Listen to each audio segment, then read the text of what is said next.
வணக்கம். நம்ம எல்லாருக்கும் சில சமயம் இப்படி தோணும் இல்லையா? சின்ன சின்ன பிரச்சனைகள்ல மூழ்கி பெரிய விஷயங்களையே கவனிக்காம விட்டுடுவோம். இன்னைக்கு நாம பார்க்க போற விஷயம் என்னன்னா, நம்ம பார்வைய கொஞ்சம் உயர்த்தி ஒரு புது ஆங்கிள்ல உலகத்தை பார்க்கறது எப்படிங்கறத பத்தி தான். வாங்க இதுக்குள்ள போலாம். நாம இன்னைக்கு பேச போற இந்த அருமையான கருத்துக்கள் எங்கிருந்து வருதுன்னு பாத்தீங்கன்னா, ஸ்ரீமத் சுவாமி சித்பவானந்தர் எழுதின டெய்லி டிவைன் டைஜஸ்ட் அப்படிங்கிற புத்தகத்திலிருந்து தான். இதுதான் நம்மளோட இன்னைய கலந்துரையாடலுக்கு ஆதாரம். யோசிச்சு பாருங்களேன். டெய்லி லைஃப்ல சின்ன சின்ன விஷயங்கள், குட்டி குட்டி சண்டைகள் எல்லாம் நம்மள எவ்வளவு தூரம் பாதிக்குது. சில சமயம் ரொம்ப சோர்ந்து போயிடுவோம் இல்லையா? இது நம்மள பலருக்கும் நடக்கிற ஒரு விஷயம்தான்.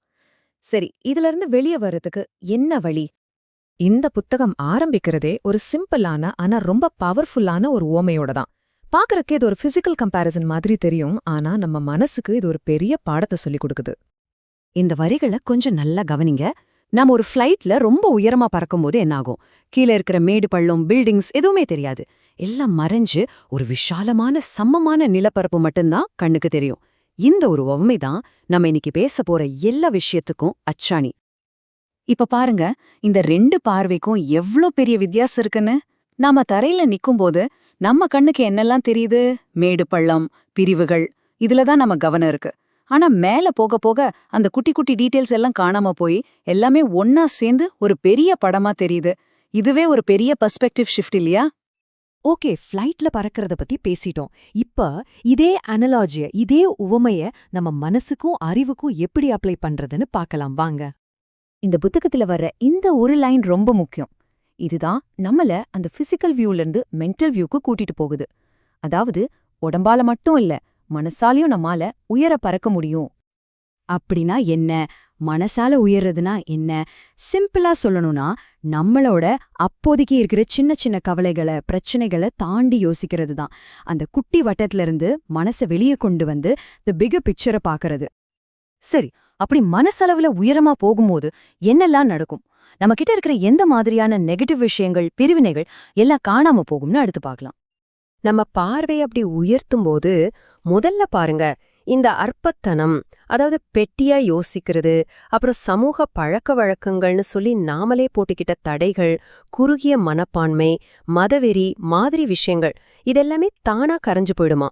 இன்னும் சொல்லப்போனா தேசியவாதம், ஜாதி பாகுபாடு மாதிரியான ஆழமான பிரிவினைகள் கூட அந்த உயரமான பார்வையில அர்த்தமே இல்லாம போயிடும்னு இந்த புத்தகம் சொல்லுது. இது ஒரே நாள்ல நடக்காது. இது ஒரு ஸ்டெப் பை ஸ்டெப் ப்ராசஸ்.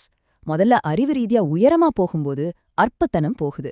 அப்புறம் இன்னும் கொஞ்சம் உயர்ந்து உலகளாவிய பார்வை வரும்போது குறுகிய மனப்பான்மை விலகுது. அதுக்கும் மேல மனிதாபிமானத்தோட பார்க்கும்போது தேசம், ஜாதிங்கிற தடைகள் எல்லாம் உடைஞ்சு போகுது. இது ஒரு அருமையான ப்ரோக்ரெஷன் இல்லையா? இப்ப நாம இந்த மனப்பாயணத்தோட உச்சத்துக்கே வந்துட்டோம். இந்த புத்தகத்தோட ரொம்ப ஆழமான ஒரு பிலசாபிக்கல் பாயிண்ட்டுக்கு இப்ப போலாம். பிரம்மஞானத்தின் உன்னதமான உயரத்தில் பன்மை மறைந்து விடுகிறது. இதுதான் அந்த உச்சகட்டமான கருத்து. பிரம்மஞானம் அப்படிங்கிற ஒரு நிலையில இந்த வேறுபாடுகள், பல விஷயங்கள்ங்கிறதே இல்லாம எல்லாமே ஒண்ணுதான் அப்படிங்கிற உணர்வு வருமாம். இந்த பிரம்மம்ங்கிற வார்த்தையை கேட்டு யாரும் குழம்பிக்க வேண்டாம். இங்கே இதோட அர்த்தம் ரொம்ப சிம்பிள். நம்ம ஏரோப்ளேன்ல இருந்து பாக்குறோமே, அதோட அல்டிமேட் ஸ்டேஜ்னு வச்சுக்கோங்களேன்.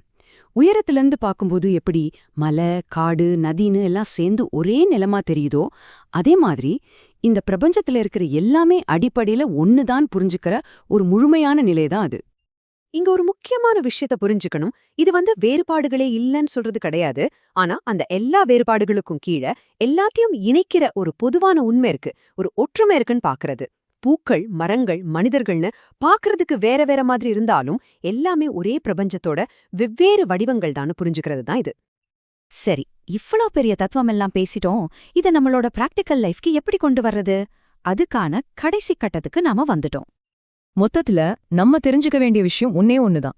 உங்க மனசோட உயரத்தை, உங்க பார்வையோட உயரத்தை நீங்க மாத்துனா போதும். நீங்க பாக்குற உலகமே மொத்தமா மாறிடும். பிரச்சனைகள் எல்லாம் ரொம்ப சின்னதா தெரியும், ஒற்றுமை ரொம்ப பெருசா தெரியும். சரி, இந்த உரையாடலோட இறுதியில உங்ககிட்ட ஒரு கேள்வி. உங்க வாழ்க்கையில, உங்க சொந்த உறவுகள்ல, இல்ல நம்ம சமுதாயத்துல இருக்கிற பிரச்சனைகள்ல உங்க பார்வையை கொஞ்சமா உயர்த்தினா, இப்ப நீங்க பாக்குறதுக்கும் அப்ப பாக்குறதுக்கும் என்ன வித்தியாசம் தெரியும்னு நினைக்கிறீங்க? கொஞ்சம் யோசிச்சு பாருங்களேன்.